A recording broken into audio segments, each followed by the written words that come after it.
Hello, my lovely audience. Welcome to another video.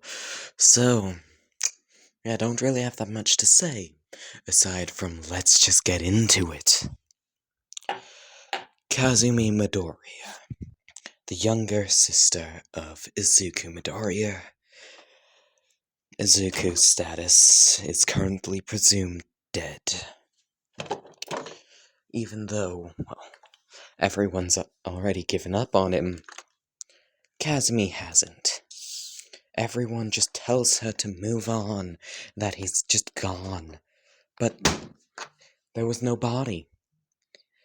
No body was ever found, meaning he's probably still alive out there, somewhere. But no, they all, didn't ever believe her. No matter how hard she tried to get them to think, maybe he is actually alive out there. No one listened. She felt like she wasn't even allowed to grieve. She just had to move on, not talk about him, not even think about him.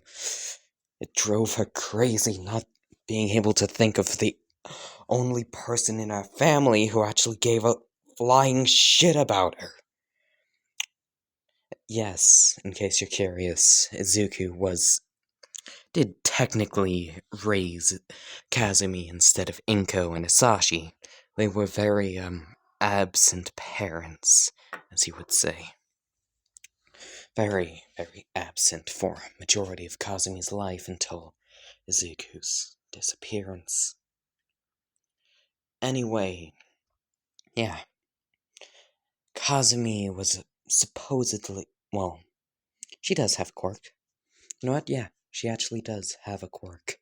It's a perfect combination of her parents' quirks. The ability to produce fire from her mouth and telekinetically control it. Her fire is, signified by its green coloration. Her brother, Izuku, had fiery hair, but, no one really knew what his quirk actually did, aside from him. Well, not even him a lot of the time. No one knew what it did, so they just assumed it was a mutation-type quirk that made his hair into, fire. Think like the guy with a Windex bottle for a head. Yes, that is an actual fucking character in the show. A Windex bottle for a fucking head. What does that even do? And he was a hero, too, so, the fuck kind... Yeah, just quick rant, just quick break in immersion here. Explain how a kid without a quirk can't be a hero, despite the fact that there are support gear that could just let him be a hero, like a gun or some kind of mech suit. Explain why, a quirkless person can't be a hero that way, but someone with a fucking Windex bottle for a head can be a hero.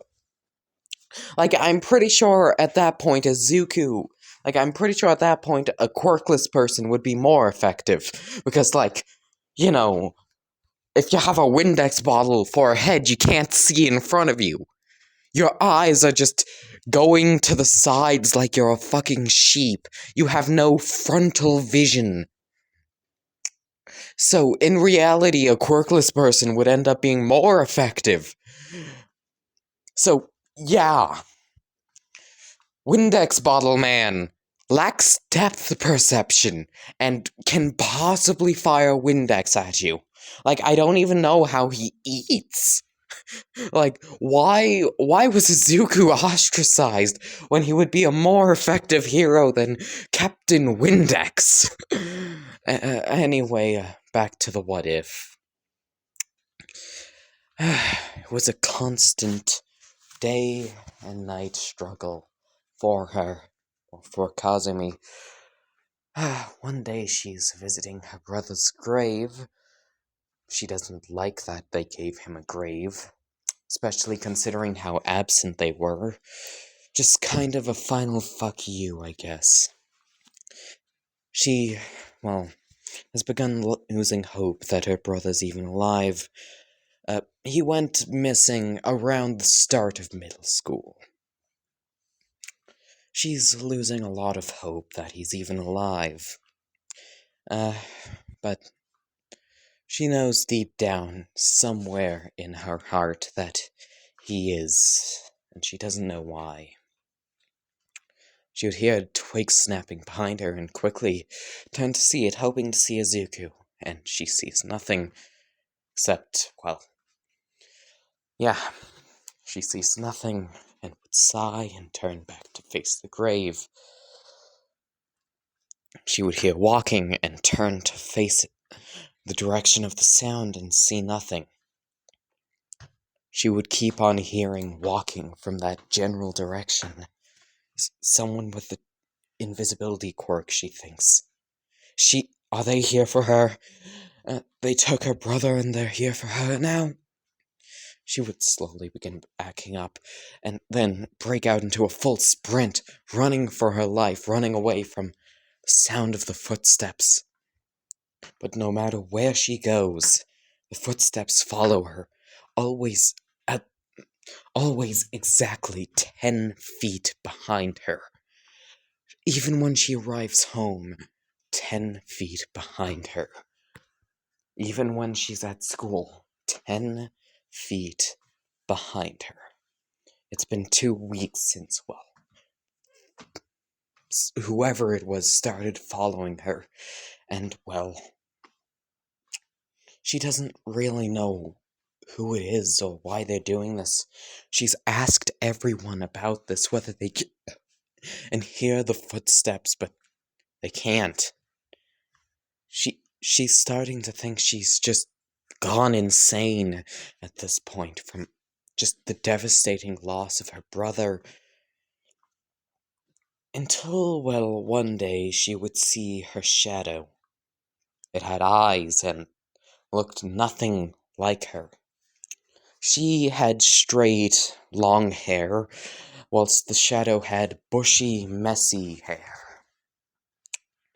It actually kind of looked like Izuku, just the overall build. But considering her and Izuku were twins, that's most possible, but the hair, she can't get over the hair. Okay, so in case you're curious, just quick overhaul here. Izuku's quirk allowed him to turn his hair into fire. It was not permanently on fire. He could turn it into fire. Okay? Okay. So, yeah. Anyway, she would go to Katsuki about this, the only person she can actually, well, somewhat trust at this point, because at the very least he showed up at Izuku's, once again, quote-unquote, funeral. Inko and Asashi couldn't even be bothered to do that. She would knock on the door, Katsuki's house door, and Mitsuki, Katsuki's mother, would open it. Oh, hi, Auntie, can I speak to Katsuki? Mitsuki would nod and yell, Katsuki, get your lazy fucking ass down here! Kazumi wants to see you! Coming, you dumb broad! Like, Bakugo would respond, jumping down the fucking stairs, as he would go, Stop yelling at me, bitch! Mitsuki would go, I'll stop yelling at you when you learn to listen. Anyway, Katsuki's here. Katsumi is here. She wants to talk to you about something. Do you want me to, get out the Pop-Tarts, dear? Kazumi would shake her head no, as Bakugo would just go, Oh, you show some hospitality to her, but when it comes to me... Like, he would quickly be hit with a slipper, like, Mitsuki would throw a slipper at her and just at Bakugo, and say, Oh, come on, just fuck off.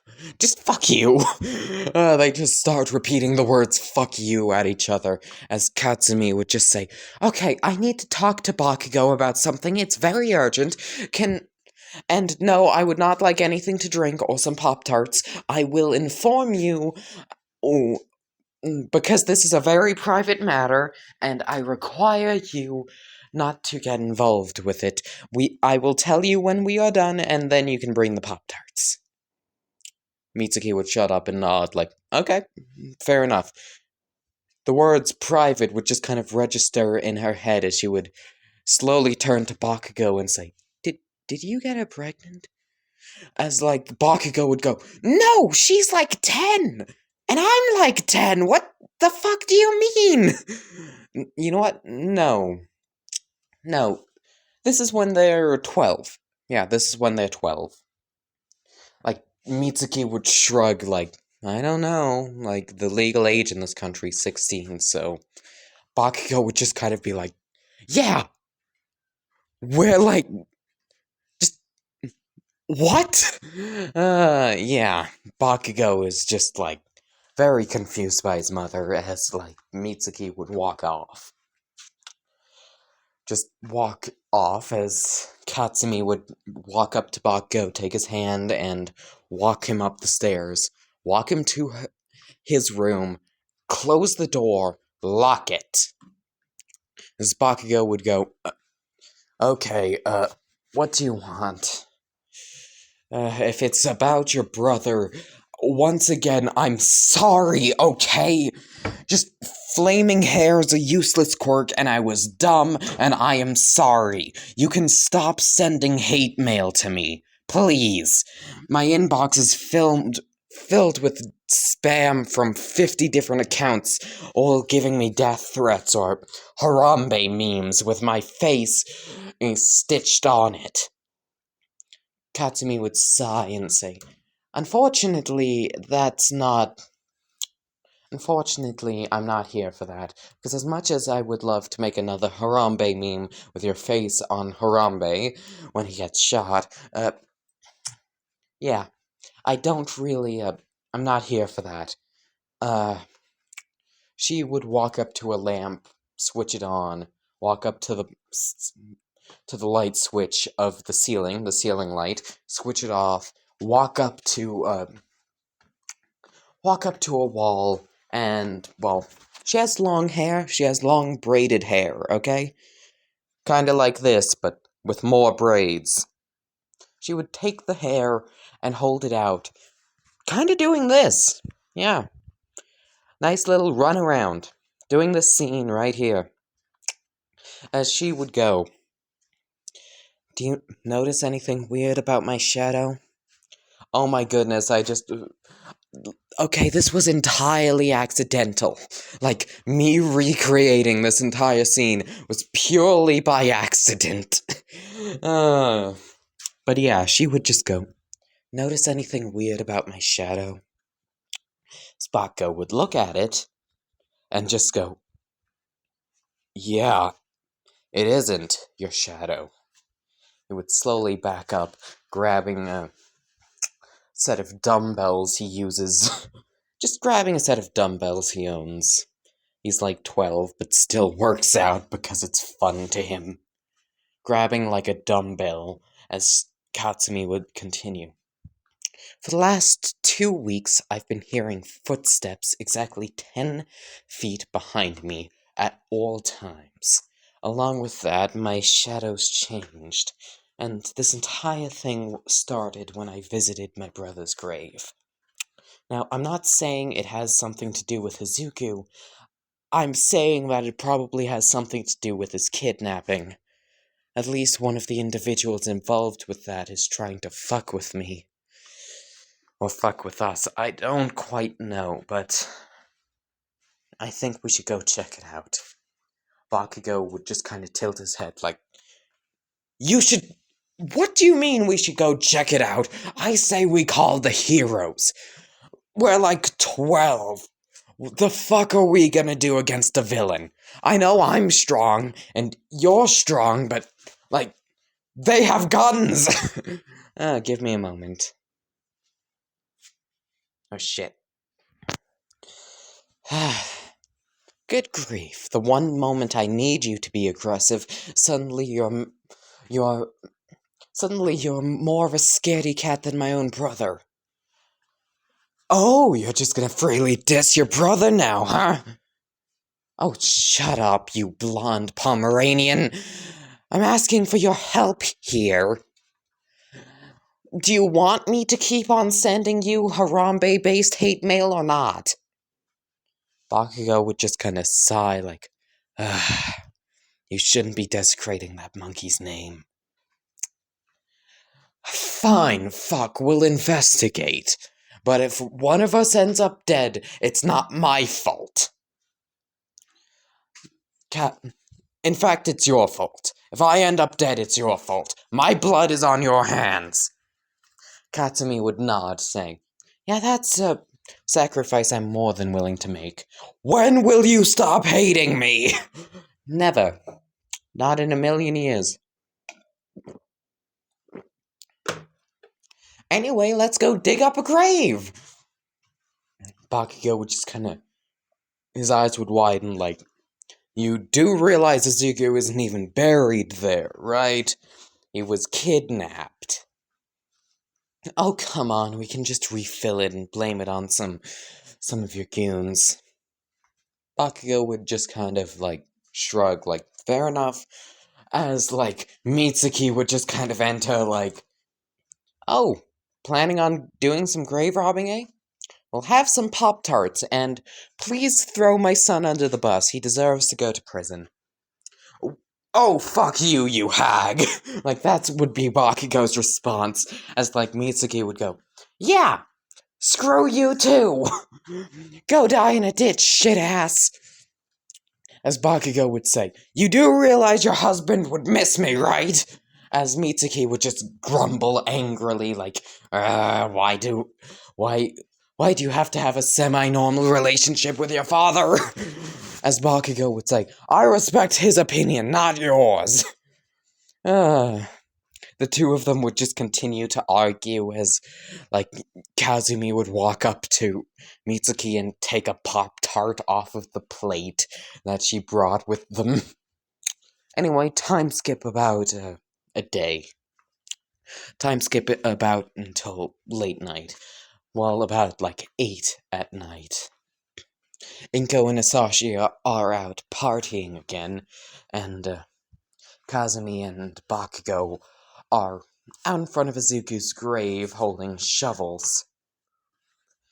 As well, Bakugo would sigh in annoyance and go, ugh. You know this is gonna take like a good 30 minutes of our time? Yeah. Whatever the fuck. I don't particularly care, because, well, your time's unimportant to me. This is good time, in my opinion. Well, good time well spent. And also, once again, we don't have to fill it. We just have to blame one of your, goons. Bakugo would just kind of, mock her with his hand, like, fine. Just to get you to stop sending me Harambe-based hate mail. Kazumi would just kind of smirk, take her shovel, and start digging. Now, after about a good 30 minutes, the two of them would eventually unearth something. A coffin. Now, I don't know if you know this. Well, I know that you know this, but I'm just saying this because, it's a bit in the video. Usually, when you bury someone, when you give someone a grave without the body having been found, like the person's presumed dead, usually you don't take the time to put a coffin in there like 6 feet deep in the ground with nothing in it. Now the coffin is very well kept, and it's well embroidered, as it has the words Hell Devil on the front of it, where the name should be. Katsumi would not know what to think about this, as she would slowly reach down, take the door of the coffin in her hand, creak, it would open and she would black out.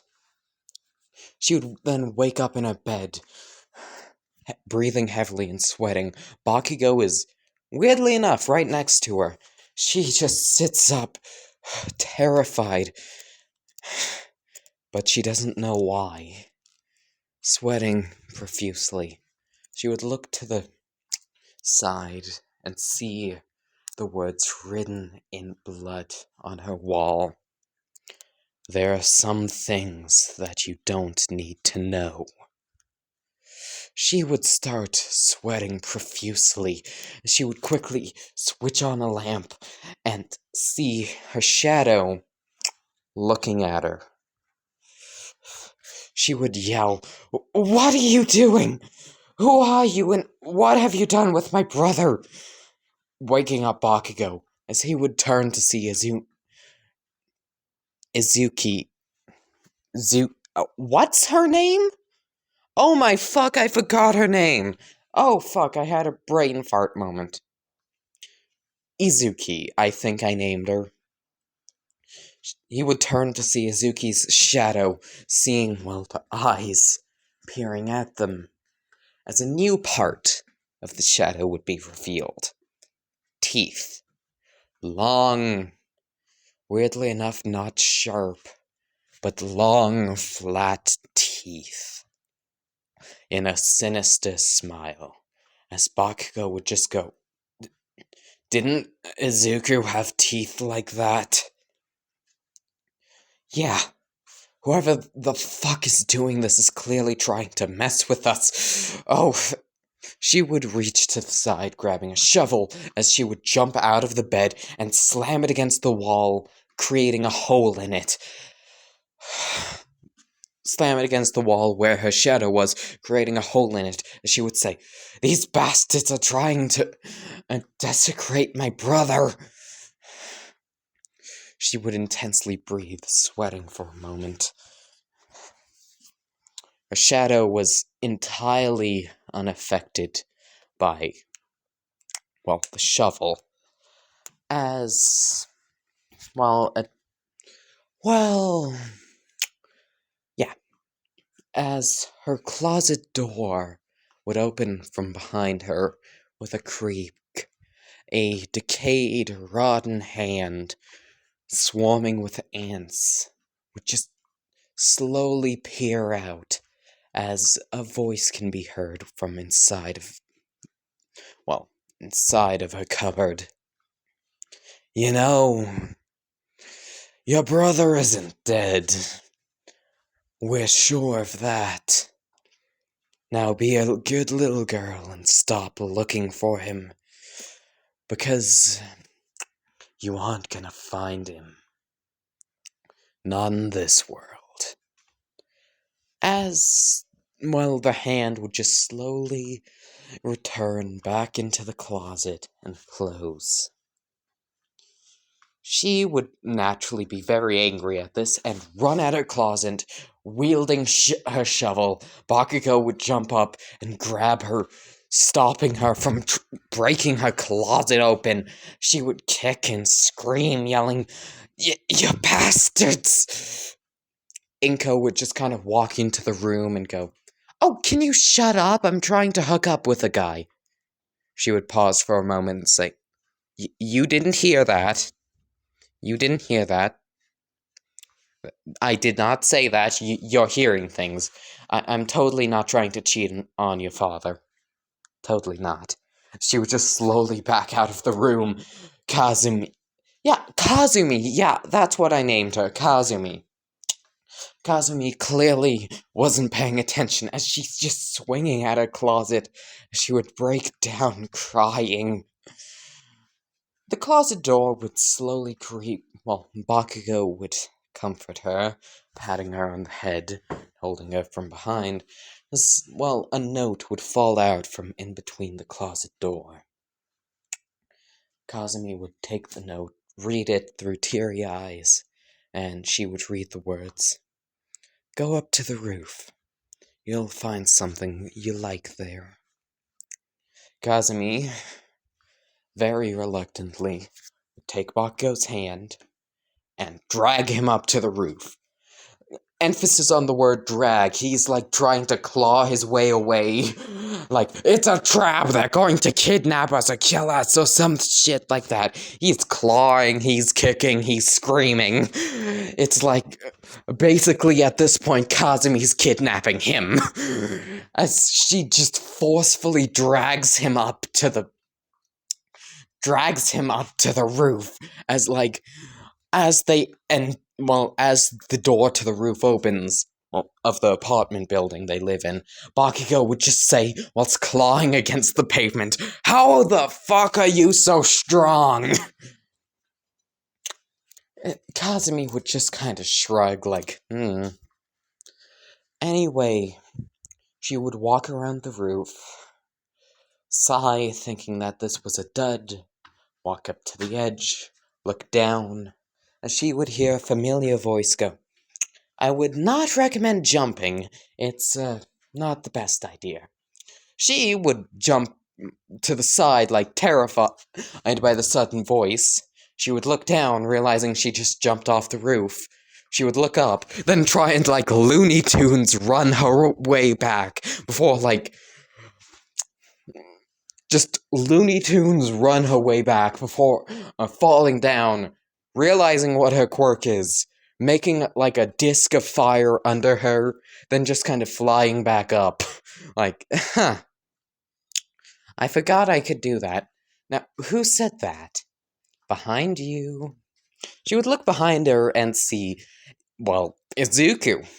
Aside from the fact that his face has some rotted bits on it, he's actually in pretty good health, and, well, his quirk's clearly gotten stronger, because the flame on his head went from green to bright orange. He's just kind of floating there in the air, so you would go, "Did you miss me?" Kazumi, seeing her brother, and, like, would just kind of slowly back up, like, this is a trick. I know it's a trick. Whoever the fuck kidnapped you was definitely planning on to do this. Whoever kidnapped you is sick, alright? I know this is a trick, so you don't have to hide it. Zuko would shrug and say, "No trick. Me in the flesh." As Kazumi would just kind of go, "Yeah, right. Explain the rotting. Oh, just, learned a few things about my quirk, and, learned a few, and, well, died a few times. Nothing that bad." Kazumi would back up more, saying, "Died? You've died?" "Yeah, as it turns out, certain quirks bring you back from the dead. I just need to drink a bit of blood to restore my face, and I'm at peak health," he would say, rolling through the air, before taking a step down on the ledge of the building. Bakugo, who, not knowing what the fuck's going on, would go, or being able to see Izuku, he cannot see Izuku, would go, "Kazumi, what's going on? Who are you talking to?" Bakugo would, well, look at her shadow and realize that whoever was inhabiting it left her shadow. It's just her regular old shadow now. As Bakugo would go, the person in your shadow left it. They're probably messing with your head right now. Don't listen to them." Cut back to Kazumi and Izuku. Izuku's just sat on the ledge of the building, like, casually, as he would say, "I was very touched when I learned that you've been worrying about me all this time. How long have I been presumed dead for? 2 years now? So, after a certain point, I just couldn't help following you around a bit.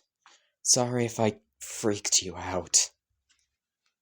Kazumi would just kind of back up again, going, "Yeah, well, if you're... oh shit. Give me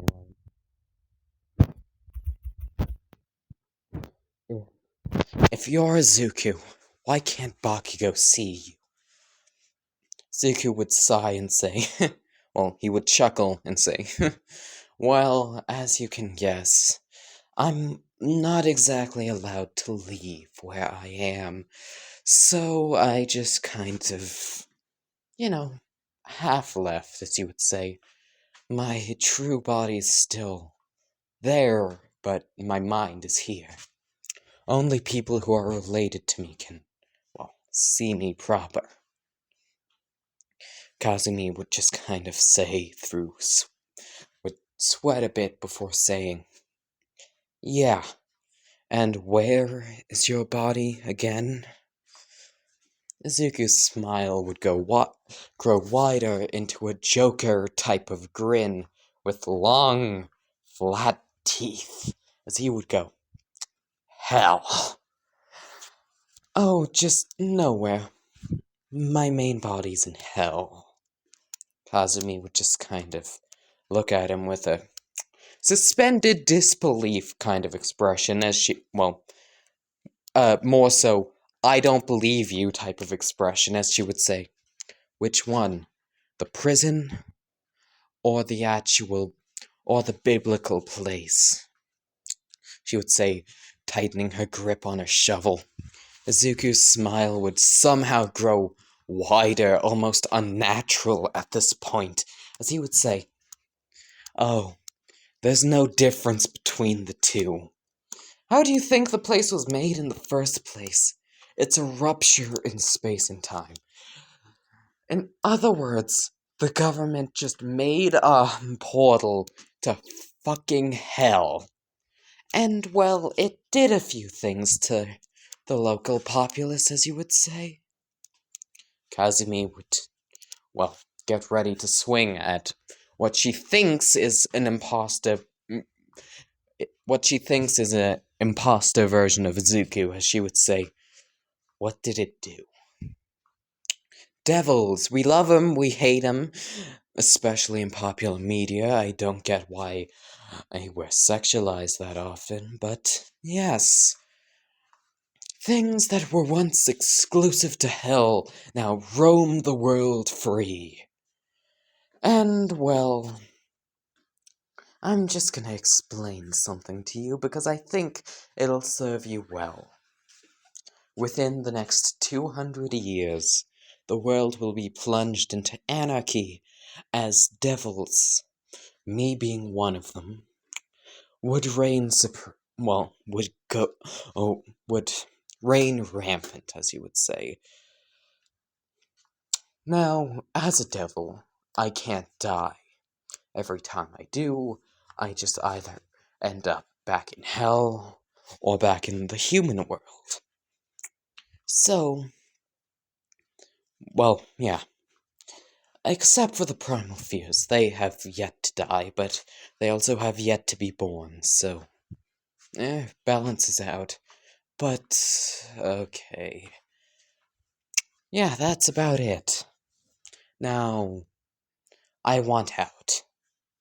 Kazumi would just kind of grip her shovel somehow even tighter, as she would say, what do you mean you want out? I want to get out of hell, and the only way I can do that is, well, I'm the Hell Devil. I'm responsible for, well, the transportation of devils in that place, and just everything that happens in general there. So sorry I haven't been able to visit you that often, but his smile would return to his face, his fire hair perking up, as he would say, if we were to make a contract, me being allowed into the world of the living in exchange for something of mine, then I could just, well, freely be out and about. We could go to the beach, I could read you bedtime stories, all that jazz. Kazumi would just say, slightly annoyed, I'll consider it, but you need to at least prove you're not an Izuku imposter. Name one thing only Izuku would know. Izuku would smirk and say, "You had a crush on Michael Phelps." Kazumi's eyes would just kind of widen, like, "Oh, at what point in my life? Exactly when you were 4 through 6 to now. You most likely still have a crush on him, considering you had one, like, when I was still alive. And it's very weird, considering the fact that he's been dead for over 100 years, so I don't really understand where you discovered him. For a good couple 100 years, actually." Kazumi's eyes would just kind of go wider as she would go, "Holy shit, it's you!" Like, yeah, that was not a guess. He knew exactly that. That's something Kazumi's keeping with her to the grave type beat. It's like the embarrassing child babby secret that we all have. Like, Kazumi's just, "Oh, it is you!" She would just cross her arms and say, "I will consider allowing you out of hell." Bakugo, who's extremely confused, is like, "What? Allowing who out of hell? Are we dealing with a kidnapper or a fucking demon?" Kazumi would just kind of slowly turn to him and say, "We're dealing with Izuku, who is apparently a demon." Bakugo would just blankly stare at Kazumi for a good couple minutes, like, couple moments, like, "What? What?" Yeah, apparently his quirk has something to do with the devils, and it only took effect once he died. So, yeah. Apparently he's just in charge of the general layout of hell now. Bakugo would just kind of take off. Like, a set of sunglasses would materialize on his face as he would take them off. As he would go, "What?" You know what? No. This entire video, Bakugo's had sunglasses on. Yeah, this entire video, he's had sunglasses on. Because it makes him look cool.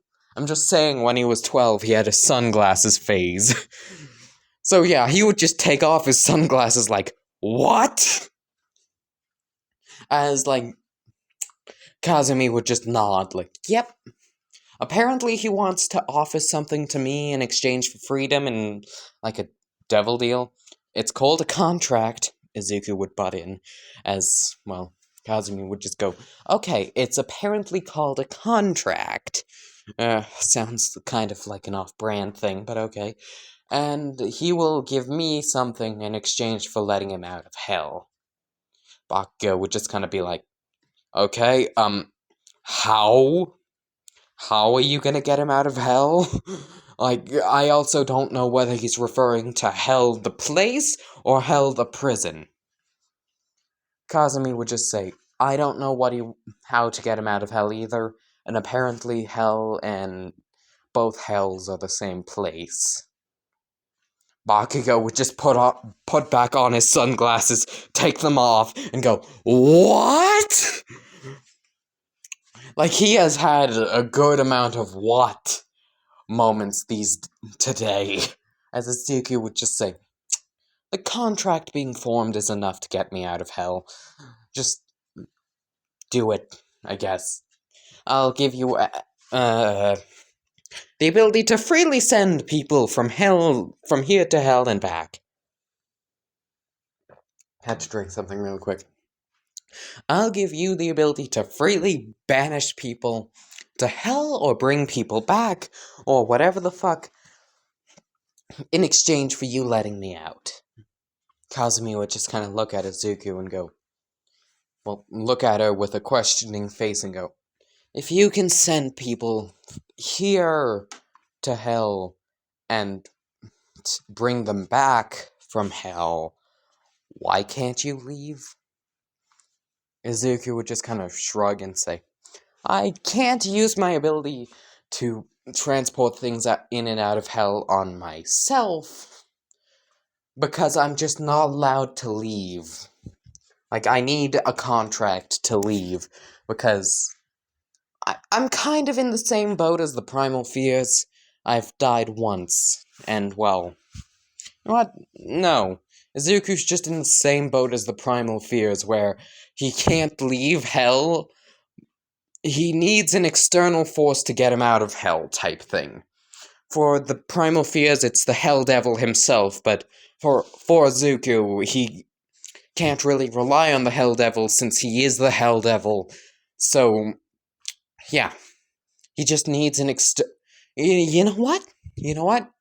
To explain this, I'm just gonna say one needs an external force to get to hell or to leave hell.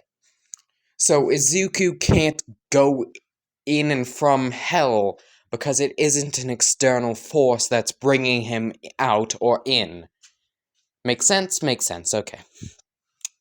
Anyway, so, yeah. Izuku would just kind of shrug, like, after that convoluted explanation.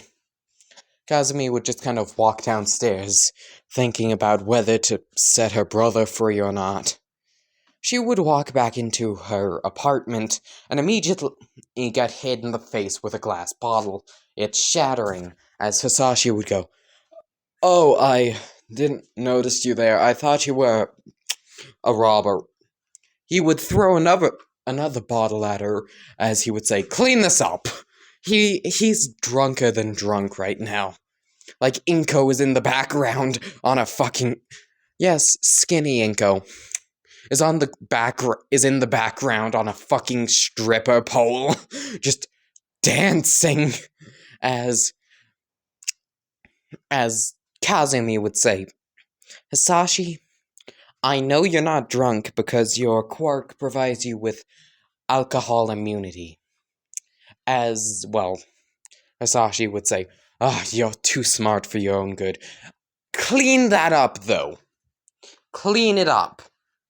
He would throw another bottle at her, as he would just say, "Clean it the fuck up, bitch."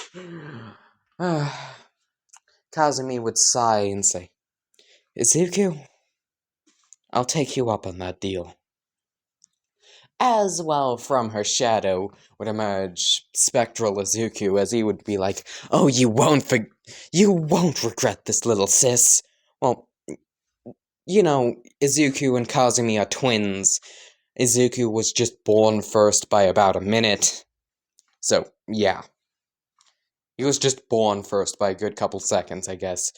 Also, you know, he was the one reading Kazumi bedtime stories at night when she was afraid. So, yeah.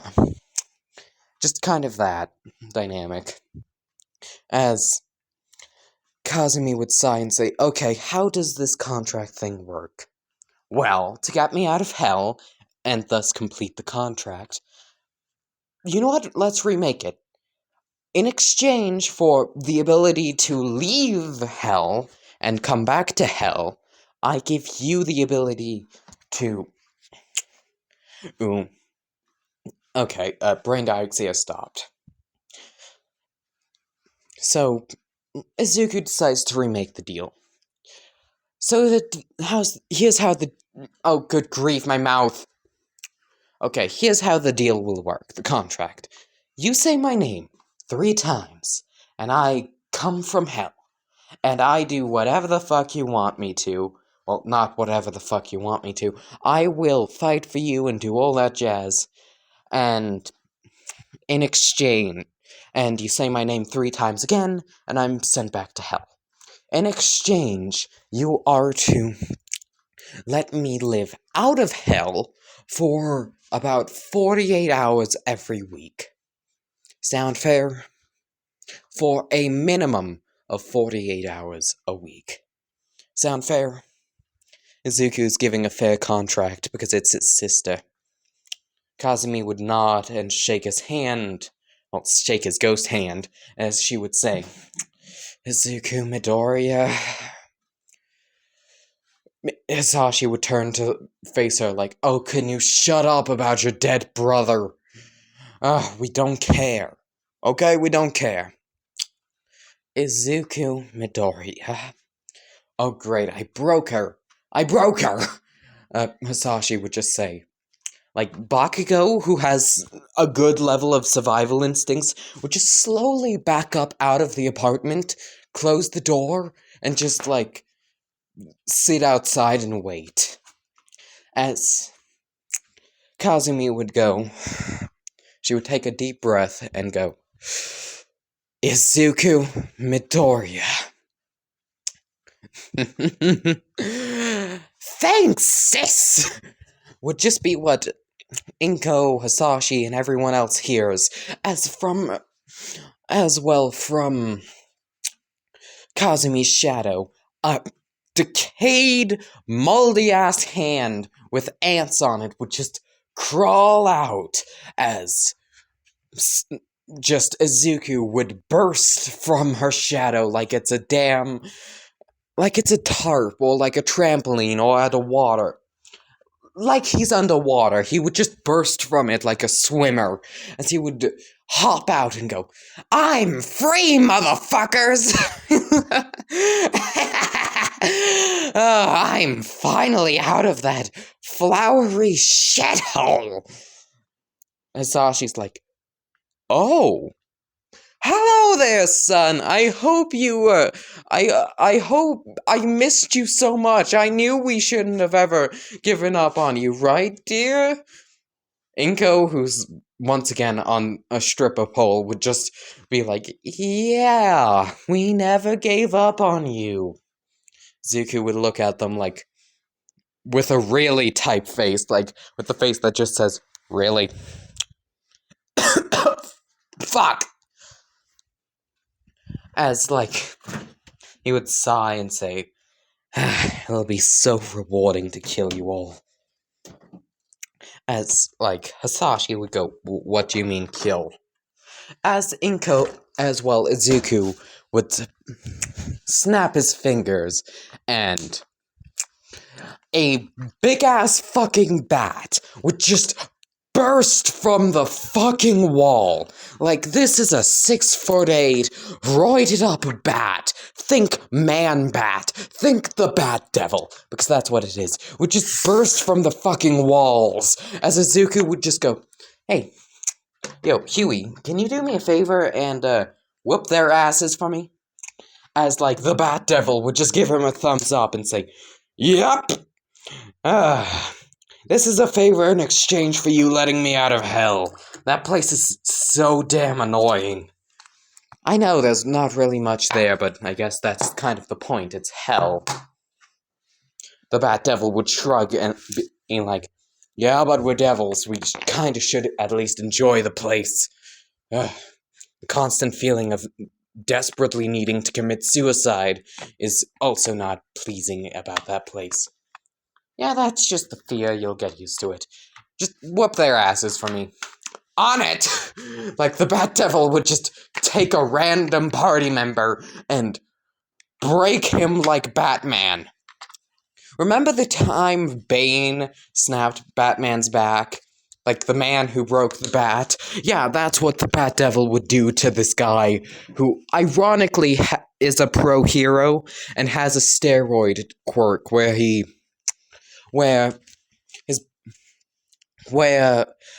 steroids don't have an effect on, well, a negative effect on his body, and they are both instant and, like, 10 times more effective, so he's basically dollar store Bane. So, essentially, his back just got broken by dollar store Man-Bat. Okay, let me rephrase that. Dollar store Man-Bat just broke dollar store Bane's back. That's, like, I'm pretty sure Bruce Wayne is somewhere just laughing. Actually, in this what if, we just cut to Bruce Wayne and he would just start smiling. Anyway, we cut back to Man-Bat and, I had to drink something. Again. He's just using off-brand Bane like a damn jump rope. Izuku's, like, chuckling at this, and, like, Kazumi's like, you know what, if that guy didn't try and force himself on me in the bathroom, I would feel bad for him. Izuku would just kind of take a glass, crush it, like, break it in his hand, and go, what? Kazumi would just kind of slowly turn to him, shaking violently from fear, as she's just like, I probably shouldn't have said that. As well, yeah. Izuku's mouth would open, a hoof would just shoot out of it, and another hoof, like a horse hoof, and just his body would explode into blood as ta-da, the Hell Devil. In case you're curious, it's a centaur with no fur and orange skin, orange rocky skin, no eyes, horns, and a flaming set of hair. Anyway, I don't have a picture for it because I'm recording this when my electricity is off, but that is the actual canonical appearance of the Hell Devil. Anyway, yeah, Izuku tears that place down to the ground. Anyway, this video is 50 minutes long. My mouth is getting very dry, and, yeah. My mouth is getting very dry. I've run out of inspiration too. Well, mostly. But, yeah. Goodbye, my lovely, lovely audience. I hope you enjoyed, and I hope to see you next time. Bye-bye!